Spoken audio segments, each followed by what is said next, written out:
여호와의 집, 우리 여호와의 성전, 곧 우리 하나님의 성전들에 서 있는 너희여, 여호와를 찬송하라.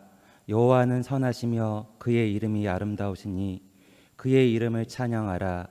여호와께서 자기를 위하여 야곱 곧 이스라엘을 자기의 특별한 소유로 택하셨음이로다. 시편 135편 2절에서 4절 말씀입니다. 성도들의 찬미와 경배를 기쁘게 받으시는 하나님, 오늘도 세상에서 흩어져 살던 저희를 애지연의 성도로 모아주시고 삼위일체 하나님께 감사와 찬송과 경배를 드리게 하시니 감사합니다. 아멘. 오늘도 환난 중에서 부르짖는 성도의 기도에 응답하여 주시고 갈급한 심령으로 사모하는 심령에게 우리 주의 도를 가르치사 진리 안에 행하게 하옵소서. 아멘. 성령님의 인도하심을 따라 온라인으로 예배하는 모든 성도가 한마음이 되어 주님의 이름만을 경외하게 하옵소서. 아멘. 모든 영광을 하나님께 돌려오며 예수님의 이름으로 기원함나이다. 아멘.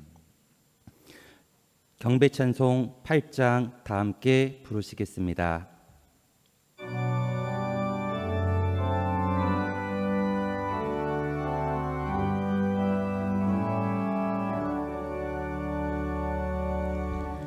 거룩 거룩 거룩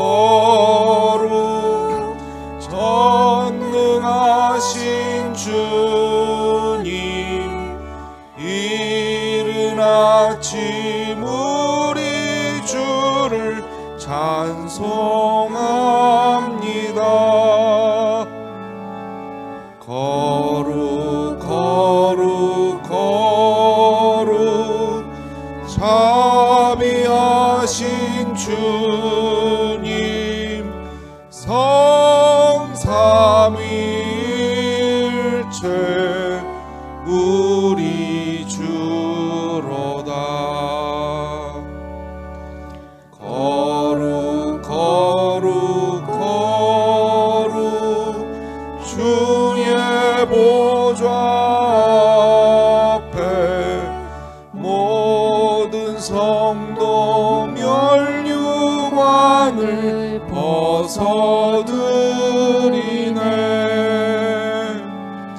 전군 천사 모두 주께 굴복하니 영원히 위에 계신 주로다. 거룩 거룩 거룩 주의 빛난 영광, 모든 죄인 눈 어두워 볼 수 없도다. 거룩하신 이가 주님밖에 없네. 온전히 전능하신 주로다. 거룩 거룩 거룩 전능하신 주님, 천지 만물 모두 주를 찬송합니다. 거룩 거룩 거룩 전능하신 주님, 성삼위일체 우리 주로다.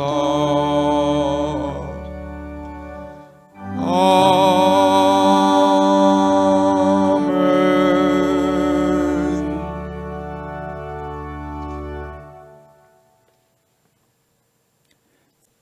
교동문 25번으로 성시 고독하시겠습니다. 너희 만민들아 손바닥을 치고 즐거운 소리로 하나님께 외칠지어다. 지존하신 여호와는 두려우시고 온 땅에 큰 왕이 되심이로다. 여호와께서 만민을 우리에게 나라들을 우리 발 아래에 복종하게 하시며 우리를 위하여 기업을 택하시나니 곧 사랑하신 야곱의 영화로다. 하나님께서 즐거운 함성 중에 올라가시며 여호와께서 나팔 소리 중에 올라가시도다. 찬송하라 하나님을 찬송하라. 찬송하라 우리 왕을 찬송하라. 하나님은 온 땅의 왕이심이라. 지혜의 시로 찬송할지어다. 하나님이 뭇 백성을 다스리시며 하나님이 그의 거룩한 보좌에 앉으셨도다. 뭇 나라의 고이 모임이여 아브라함의 하나님의 백성이 되도다. 세상의 모든 방패는 하나님의 것이며 그는 높임을 받으시리로다. 아멘. 사도신경으로 신앙 고백하시겠습니다. 나는 전능하신 아버지 하나님 천지의 창조주를 믿습니다. 나는 그의 유일하신 아들 우리 주 예수 그리스도를 믿습니다. 그는 성령으로 잉태되어 동정녀 마리아에게서 나시고 본디오 빌라도에게 고난을 받아 십자가에 못 박혀 죽으시고 장사된 지 사흘 만에 죽은 자 가운데서 다시 살아나셨으며 하늘에 오르시어 전능하신 아버지 하나님 우편에 앉아 계시다가 거기로부터 살아있는 자와 죽은 자를 심판하러 오십니다. 나는 성령을 믿으며 거룩한 공교회와 성도의 교제와 죄를 용서받는 것과 몸의 부활과 영생을 믿습니다. 아멘. 박찬혜 이사님께서 대표 기도해 주시겠습니다. 함께 기도드리겠습니다. 사랑과 은혜가 충만하신 하나님 아버지, 오늘도 대양학원 애지연 교회에 나와 예배드릴 수 있도록 인도해 주시고 축복해 주신 높고 크신 은혜에 깊은 감사를 드립니다. 전능하신 하나님 아버지, 우리나라는 정치적으로나 경제적으로 안보에 이르기까지 매우 어려운 상황에 있으나 잘 극복해 나갈 수 있도록 축복해 주시니 감사합니다. 아멘. 요즘 갑작스러운 집중호우로 전국 곳곳에 많은 피해가 속출하고 있습니다. 침수 피해와 교통사고로 인명 피해와 재난 지역이 늘어나고 있어서 하루속히 복구 사업과 사망자에 대한 위로가 이루어질 수 있도록 주님의 각별하신 은총을 베풀어 주시기 바랍니다. 아멘. 축복의 하나님, 대양학원 산하 모든 기관이 설립자의 창학 이념인 덕성과 창의, 봉사와 실천을 교육 목표로 삼아 국가와 민족을 위해 봉사할 수 있는 인재 양성에 노력하는 교육의 전당으로 우리나라에 꼭 필요한 교육기관이라고 생각하며 주님께 깊은 감사를 드립니다. 아멘. 전능하신 하나님 아버지, 대양학원 발전을 위해 최선의 노력을 경주하시는 명예 이사장님과 학교 발전을 위해 수고하시는 총장님과 교장님들, 기업 번영을 위해 수고하시는 사장님과 모든 교직원 또는 임직원들에게 지혜와 용기를 주시고 건강을 지켜주시어 계획하는 모든 일이 주님 뜻 안에서 성공할 수 있도록 축복해 주시옵소서. 아멘. 세종대학교는 세계대학 평가에서 국내 1위를 차지하여 우리 학생들에게 자긍심을 높여주고 있으며 졸업생들에게 자랑스러운 세종인으로 자부심을 갖게 하였습니다. 아멘. 또한 세종사이버대학교는 재학생 증가율이 2배 이상 기하급수적으로 증원되고 있음은 탁월한 능력의 결과라 생각하며 주님 은혜에 감사를 드립니다. 아멘. 우리 애지연 교회에 주님 말씀 전하시는 이 목사님과 이 교목 실장님, 양 부목사님, 노고에 대해서 감사를 드리며 아름다운 찬양으로 주님께 영광 드리는 성가대를 사랑해 주셔서 많은 축복으로 채워 주시옵소서. 아멘. 우리 성도님들 건강을 지켜주시고 은혜 내려 주시옵소서. 아멘. 거룩하신 주님의 이름 받들어 간절히 기도드립니다. 아멘. 아멘.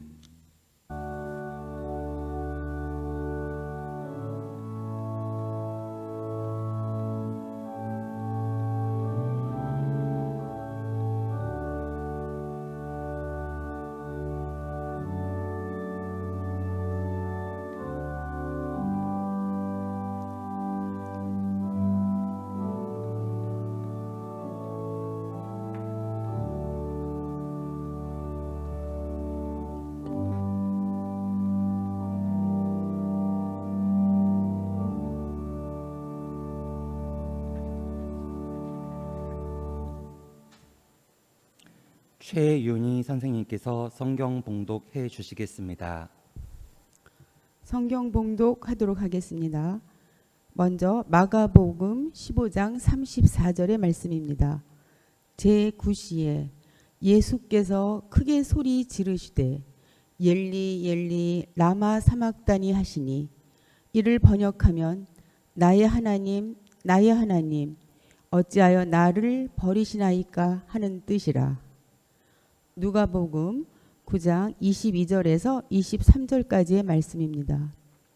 이르시되 인자가 많은 고난을 받고 장로들과 대제사장들과 서기관들에게 버림받아 죽임을 당하고 제3일에 살아나야 하리라 하시고 또 무리에게 이르시되 아무든지 나를 따라오려거든 자기를 부인하고 날마다 제 십자가를 지고 나를 따를 것이니라. 이는 하나님의 말씀입니다. 아멘. 하늘연 성가대의 특별 찬양이 있겠습니다.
이태하 교수님께서 엘리 엘리 라마 사박다단이라는 제목으로 설교해 주시겠습니다.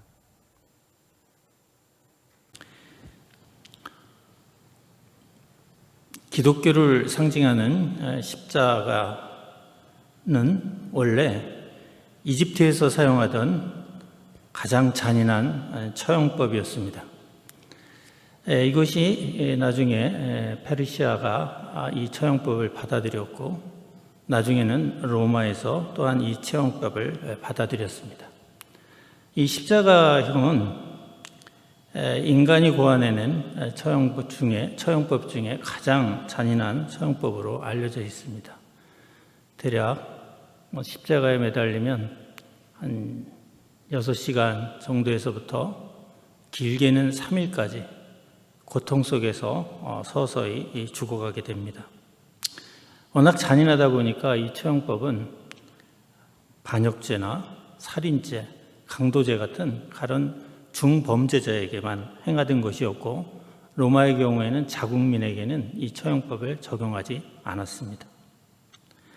이런 잔인한 처형법이 기독교의 상징이 된 것은 바로 여러분도 아시다시피 예수님께서 십자가에서 처형되셨기 때문입니다.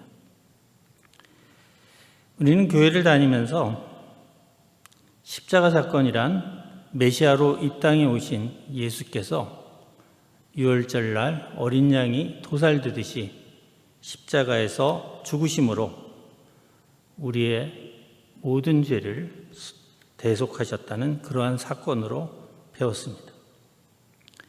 이 사건으로 인해서 기독교는 제사가 없는 종교가 됐고 제사가 없기에 또한 성전이 없는 그런 종교가 되었습니다. 십자가 사건은 기독교의 핵심적 사건이고 또 예수께서 인류의 죄를 위해 대속하신 사건이기 때문에 매우 중요합니다. 우리가 기독교인이 되려면 무엇보다도 이 십자가 사건에 대한 깊은 감동이 있어야 합니다. 그런데 문제는 이 십자가 사건을 통해서 오늘날 기독교인들이 깊은 감동을 받느냐? 그건 아닌 것 같습니다.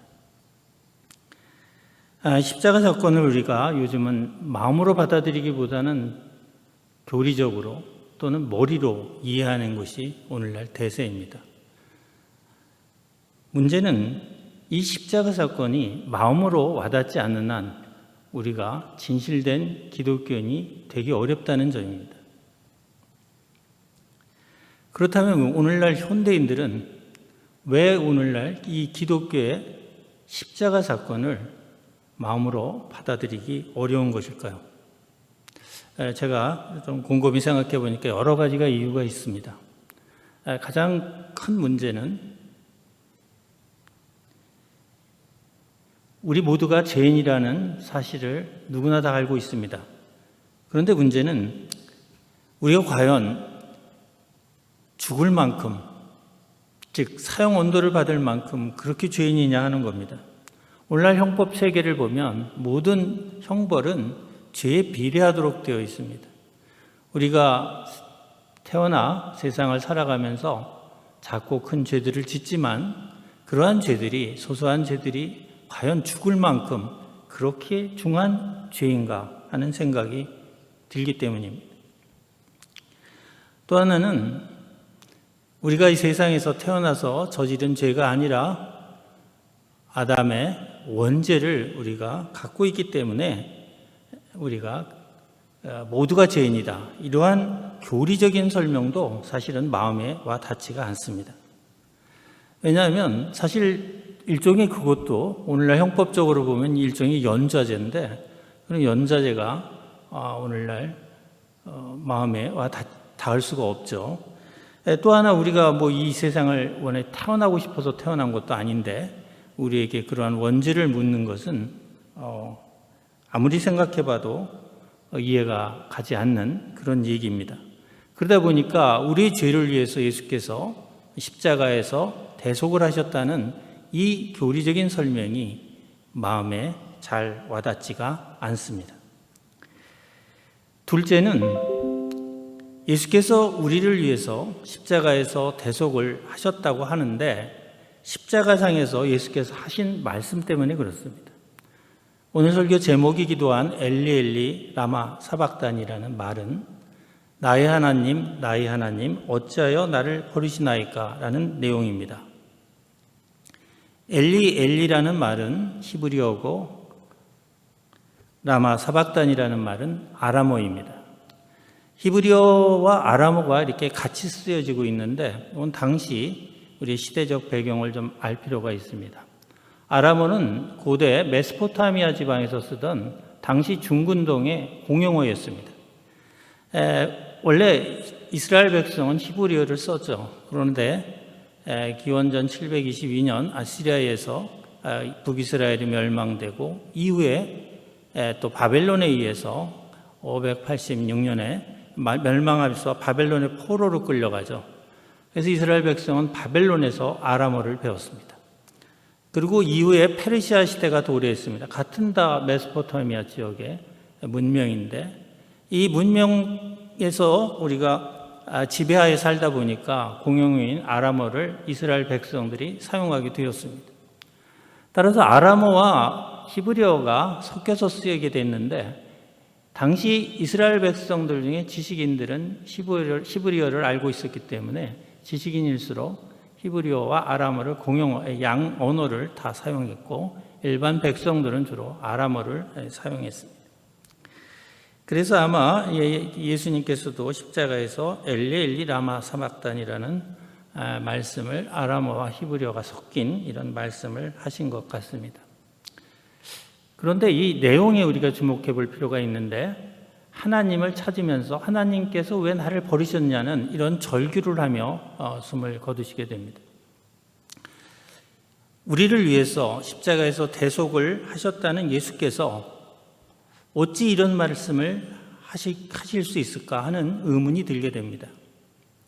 물론 십자가의 고통이 심하기 때문에 평범한 사람이라면 능히 이런 말을 할 수 있습니다. 그런데 문제는 예수님이 평범한 인간이 아니지 않습니까? 예수께서는 삼위일체의 이격에 해당되는 성자이십니다. 아무리 인간의 형상을 갖고 있지만 본체는 하나님이시라면 어찌 이렇게 나약한 말씀을 하실 수 있는 건지 도무지 이해가 가지 않습니다. AD 2세기경에 주교였던 이레니우스의 보고에 따르면 당시 로마의 기독교 박해가 심했는데 이 처형장에 들어가던 당시 초대교인들이 웃으며 담대하게 처형장에 들어갔다는 보고를 들으면 이들보다 예수님이 못한 것 아닌가 하는 생각까지 들게 됩니다. 저는 이 말씀을 왜 예수님이 이런 말씀을 하셨을까? 젊은 날 한때 참 고민을 많이 했습니다. 이 문제를 어떻게 해석해야 될지. 우연히 에리 프롬을 책을 보다가 에리 프롬이 이런 얘기를 하는 걸 들었습니다. 여러분, 에리 프롬은 랍비 가문에서도 태어났고 젊을 때는 랍비로부터 교육까지 받은 유대인입니다. 유대인들은 여러분 아시다시피 예수님을 신으로 보지 않습니다. 에리 프롬은 당시 유대인들이라면 누구나 모든 성경을 거의 암송하고 있었습니다. 따라서 그들이 어떤 공경에 처했을 때 시편 22편을 읊는 것은 마음속으로 읊는 것은 너무 당연하고 자연스러운 거라는 겁니다. 공경에 처한 자신을 하나님께서 구원의 손길을 뻗쳐서 그를 구원해 주기를 바라는 내용이 시편 22편 1절부터 20절까지 이어지고 있습니다. 그리고 21절엔 반전이 이루어져서 하나님께서 그를 구원해 주시고 그의 울부짖는 음성을 들으셔서 구원해 주셨기에 야곱의 자손과 이스라엘 자손은 하나님을 경외해야 된다는 그런 내용으로 시편 22편이 구성되어 있습니다. 에리 프롬의 말에 따르면 예수께서 이 시편 22편의 첫 구절 엘리 엘리 라마 사박단이라는 말을 하신 것은 결국 시편 22편을 암송하면서 자신의 고통을 덜고 있었다. 그러니까 하나님의 구원을 간절히 소망하며 그 기도를 드리고 있었다. 시편 22편을 통해서 그렇게 설명하고 있습니다. 반면에 기독교 신학자들은 예수님의 이 십자가 처형이 바로 시편 22편의 사진을 촬영하듯 그렇게 정교하게 기술되어 있고, 따라서 예수님은 구약에서 예견된 바로 메시아이며 온 백성을 구할 메시아로 오셨음을 자신이 십자가상에서 엘리엘리 라바 사막단이라는 말로 밝히셨다, 이렇게 말하고 있습니다. 근데 저는 이런 설명이 에리 프롬의 설명이나 기독교 신학자의 설명이나 어느 것도 수용하기 어렵습니다. 일단 에리 프롬의 설명은 예수님을 한낱 유대인, 즉 인간으로 간주하고 있고, 기독교 신학자들의 설명은 그 액면 그대로 받아들인다면 시편 22편의 내용이 예수께서 십자가에서 인류의 죄를 대속하기 위해서 죽으셨다는 내용이 없습니다. 사실은 이스라엘을 회복시켜 주겠다는 그러한 말로다가 받아들일 수 있을 뿐입니다. 그렇기 때문에 이 설명도 사실은 그렇게 만족스럽지가 않습니다. 이것을 조금 더 확대해서 해석한다면 아까 말씀드린 기독교 신학자들의 말이 나름대로 그런 받아들일 여지가 없는 것은 아니나 굉장히 확대해서 해석해야만 하는 것입니다. 그래서 저는 이 엘리엘리 라마 사막단이라는 말을 도대체 어떻게 해석해야 될까 여전히 궁금증이 풀리지 않았습니다. 그런데 어느 날, 꽤 오래됐습니다. 어느 날 문득 자료를 찾다가 인터넷에서 디에고 벨라스케스의 그림을 보게 됐습니다. 디에고 벨라스케스는 시녀들이라는 그림으로 아주 유명한 스페인의 궁정화가였는데 17세기 이분이 그린 십자가 위에 그리스도라는 그림을 보았습니다. 이 그림을 보고 저는 충격에 빠졌습니다. 왜냐하면 제가 여태까지 봤던 십자가 위에 달리신 예수를 그린 많은 그림들이 있었는데 그 그림들과는 사뭇 다른 그림이었기 때문에 그렇습니다. 저는 그 그림 속에서 십자가에 달린 십자가 위에 그리스도라는 제목과 달리 십자가에 달린 사람이 예수가 아니라 한 인간임을 보았기 때문입니다. 참혹한 모습으로 십자가에 달려있는 그분이 예수가 아니라 바로 우리와 같은 인간, 더 나아가서는 바로 그 안에서 나의 모습을 보았기 때문입니다. 좀 더 구체적으로 말씀을 드린다면 2000년 전 모든 이가 보는 앞에서 알몸으로, 원래 십자가 처형을 받을 때는 죄인들을 알몸으로 십자가에 매달거든요. 십자가에 매달고 두 손과 발에 못질을 하고 심한 고통 속에서 죽어가는 예수의 모습은 바로 우리의 모습이기 때문입니다. 여러분 중환자실에 가본 분이면 쉽게 알 수 있을 겁니다. 제가 이 그림을 보면서 무엇을 연상했냐 하면 병원 중환자실에서 죽어가는 중환자들의 모습이 떠올랐기 때문입니다. 중환자실에 들어가면 환자들이 코와 입에 호수를 끼고 말도 못하죠. 때로는 목을 절개해서 목에다가 관을 넣습니다. 그리고 양팔에는, 양손에는 수많은 바늘이 찔려 있고 주사 바늘이, 그리고 물론 침대 속에는 알몸으로 누워 있죠. 그리고 고통 속에서 신음하며 서서히 죽어가고 있습니다. 이게 이른바 연명치료라는 거죠. 오늘 어떤 보고에 의하면 한 해 죽는 사람들의 대략 70%가 병원에서 이렇게 죽어간다고 합니다.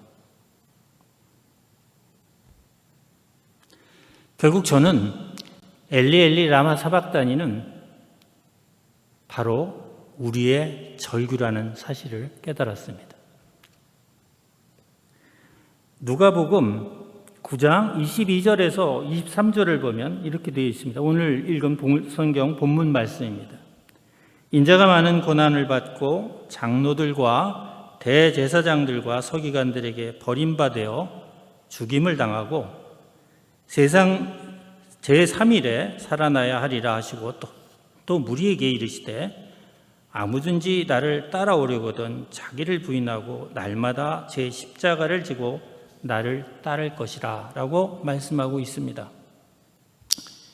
우리는 이 말씀에서 나오는 십자가를 흔히들 우리가 인생을 살아가면서 져야 하는 무거운 짐들, 고난, 고통 이런 것들을 생각하게 됩니다. 그리고 실제 그렇게 가르침을 받아왔습니다. 그러나 십자가를 이런 식으로 해석하는 것은 이 바로 누가복음 9장 22절에서 23절에 나오는 의미를 제대로 해석한 것이 아니라고 생각합니다. 여기서 예수께서 나를 따르려거든 제 십자가를 지고 따르라고 하신 말씀은 예수님처럼 나 역시도 6월절 어린 양처럼 도살될 수 있는 존재라는 사실을 직시해야만 그가 가르치시는 부활과 영생에 대한 말씀이 우리에게 복음으로 들려질 수 있다는 그런 말씀이셨던 겁니다. 모든 사람은 사실 죽음을 두려워합니다. 죽음을 두려워하기에 죽음을 외면하고 죽음의 등을 지고 삽니다.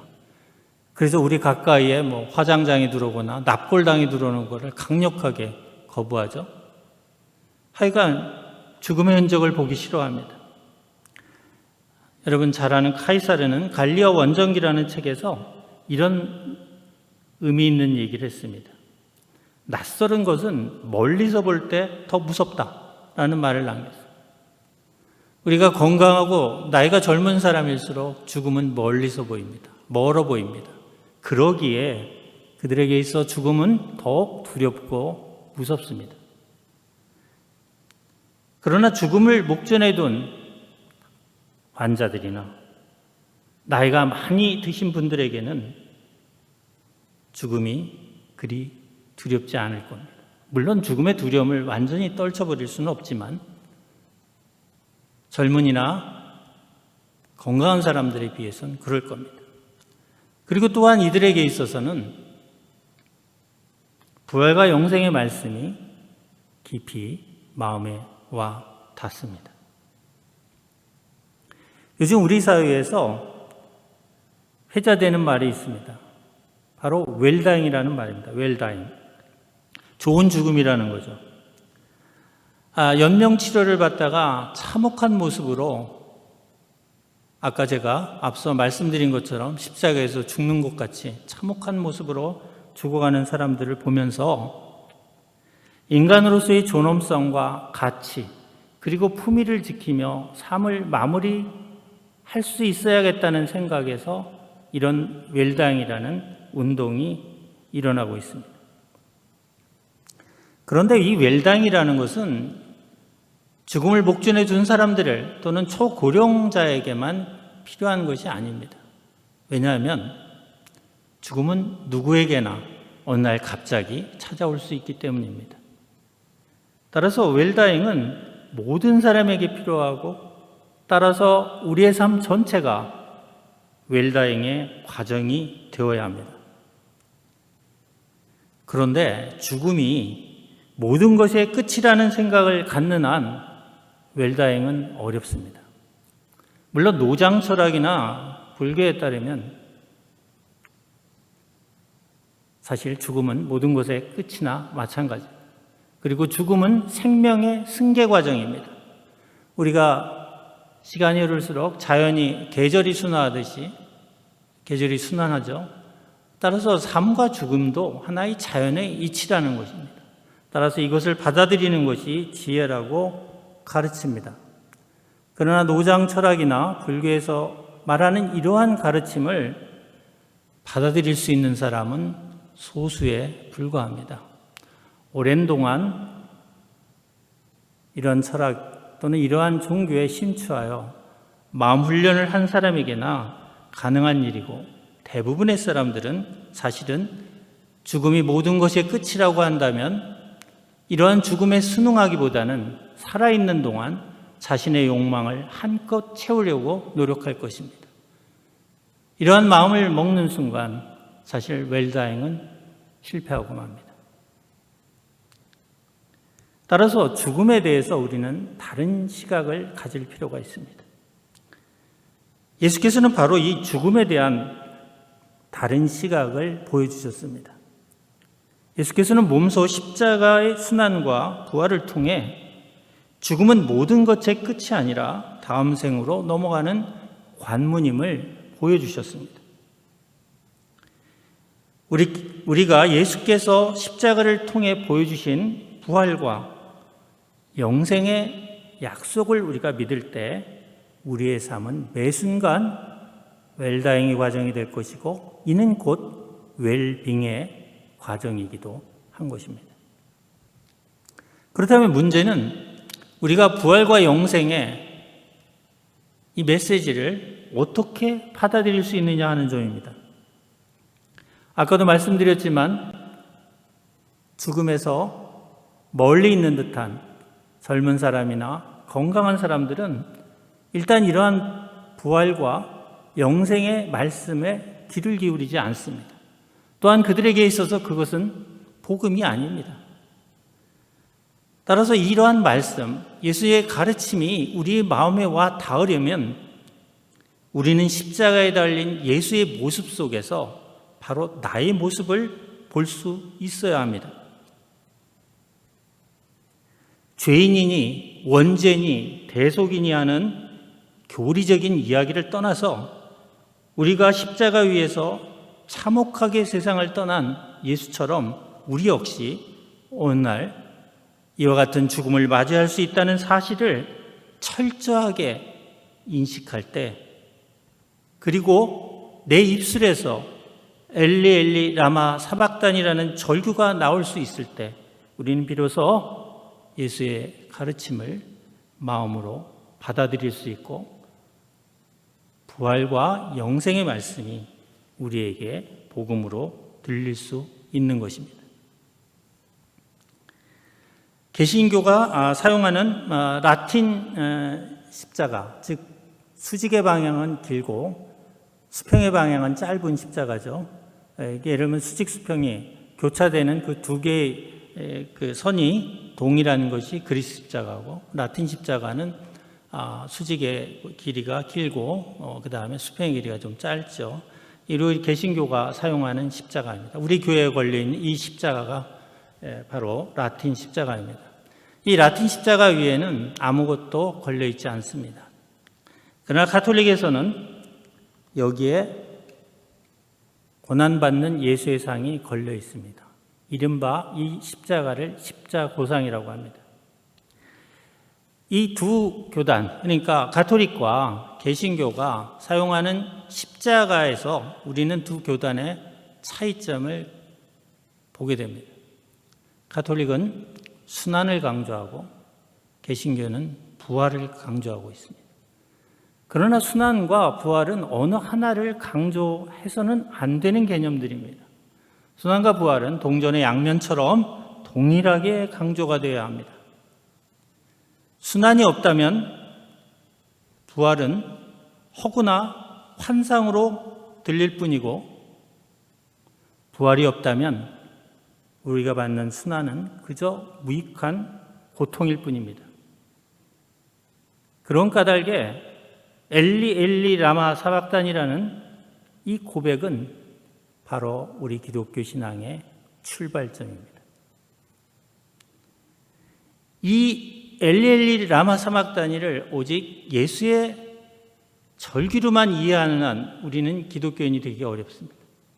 이것이 바로 우리의 절규로 이해될 때 우리는 비로소 예수의 복음을 받아들일 수가 있는 것입니다. 다시 말씀드린다면 십자가에 달린 예수를 바라보며 우리는 그 안에서 자신의 모습을 볼 수 있어야 합니다. 그런 점에서 저는 모든 교회가 라틴 십자가와 더불어 십자고상을 같이 사용하면 좋겠다는 그런 생각을 갖기도 합니다. 오늘 말씀을 고린도전서 1장 18절로 맺도록 하겠습니다. 십자가의 도가 멸망하는 자에게는 미련한 것이지만 구원을 받는 우리에겐 하나님의 능력이로다. 잠시 기도하겠습니다. 사랑과 은혜의 하나님 아버지, 오늘도 둔하고 어리석은 저를 단위에 세우시고 주의 말씀을 증거하게 해주셨습니다. 십자가에 달린 예수를 바라보며 고통 속에 죽어가는 예수의 모습 속에서 우리의 모습을 볼 수 있게 해주시옵소서. 예수께서 십자가에서 고통 속에 내뱉은 엘리 라마 사박다니가 바로 우리의 절규가 되게 해주시옵소서. 그리하여 주께서 약속하신 부활과 영생의 말씀이 우리의 귀에 복음으로 들리게 해 주시옵고, 우리가 살아서 주께서 주시는 영생의 축복을 누리며 살게 해 주시옵소서. 이 모든 말씀 예수 그리스도의 이름으로 기도합니다. 아멘.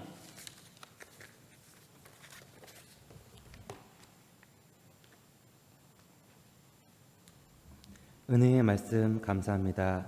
환영 및 광고 말씀 드리겠습니다. 네, 이태하 교수님께서 귀한 복음의 말씀 전해주셨습니다. 예수님의 십자가가 교리와 또 머리로만 이해하려고 하는 게 아니라 우리의 마음으로 또 우리를 삶을 대입시켜서 십자가를 묵상하고 실천해 나가시기 바랍니다. 7월의 기도 제목 말씀드리겠습니다. 2023년 후반전이 시작되면서 장마가 비롯됐고요. 또 집중호우가 계속해서 내리는 바람에 자연재해로 소중한 목숨을 잃은 사람들 많습니다. 그 유가족들 또 고통받는 이들에게 하나님의 위로가 임하시기를 기도해 주시기 바랍니다. 국제정세의 혼란 또 전쟁, 내전 계속되고 있는데 그것들을 멈추게 하시고 하나님께서 평화를 허락해 주시길 간구하시기 바랍니다. 위정자들이 소모적인 정쟁을 멈추고 하나님 뜻대로 이 나라와 국민을 섬길 수 있도록 기도해 주시기 바랍니다. 대양재단에 속한 교육기관 또 사업체에게 성령의 능력과 힘으로 융성케 되기를 간구해 주시기 바랍니다. 우리 애지연교회가 주님의 능력 있는 증인돼서 복음을 잘 전할 수 있도록 기도해 주시되, 특별히 투병 중에 있는 분들 또 어려움 가운데 있는 분들이 있습니다. 언제나 하나님의 치유와 또 지키시고 돌보심이 임하도록 간구해 주시기 바랍니다. 주일 예배가 교회 내부적인 사정으로 인해서 온라인 송출로 진행하고 있습니다. 링크에 접속하셔서 경건한 마음으로 또 예배에 제 시간에 참여해 주시기 바랍니다. 휴가철이 다가오고 있습니다. 어디에 가시든지 어디에 계시든지 또 건강과 안전을 위해서 기도합니다. 후텁지근한 그런 날씨가 지속되는데 하나님의 평강이 우리 안에 또 우리 가정에 또 우리의 일터와 배움터에 우리의 자녀들에게 넉넉히 임하길 기도해 주시기 바랍니다. 주일 예배를 위해서 순서를 맡아 주심에 감사드립니다. 이상입니다. 결단 찬송 384장 부르시겠습니다.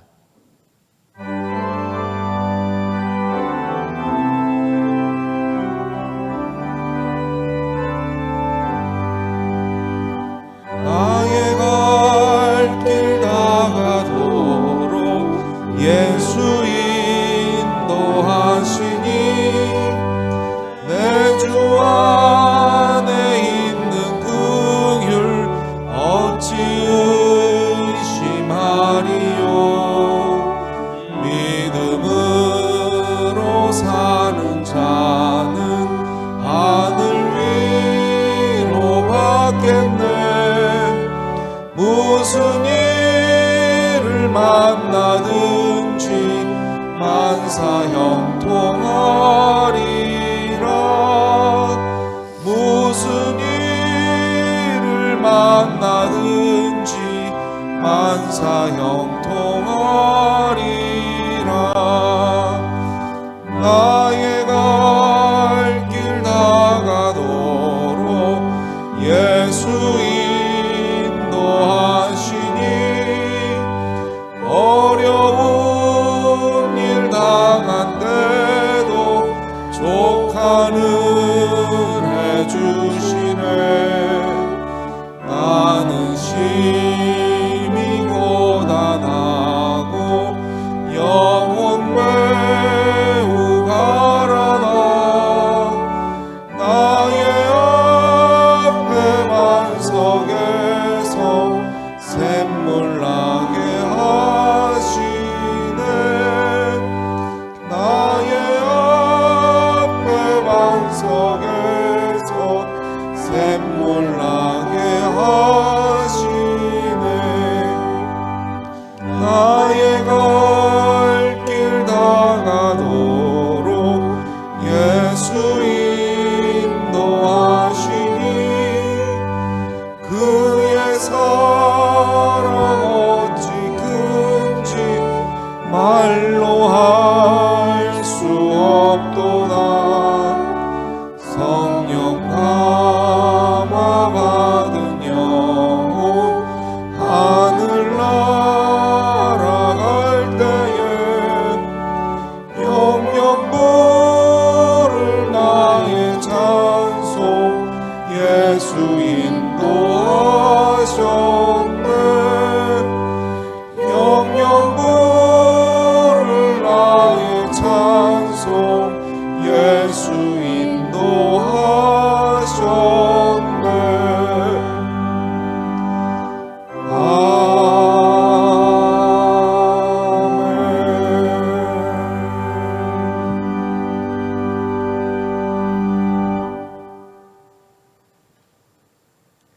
다 같이 주기도문으로 예배를 마치겠습니다.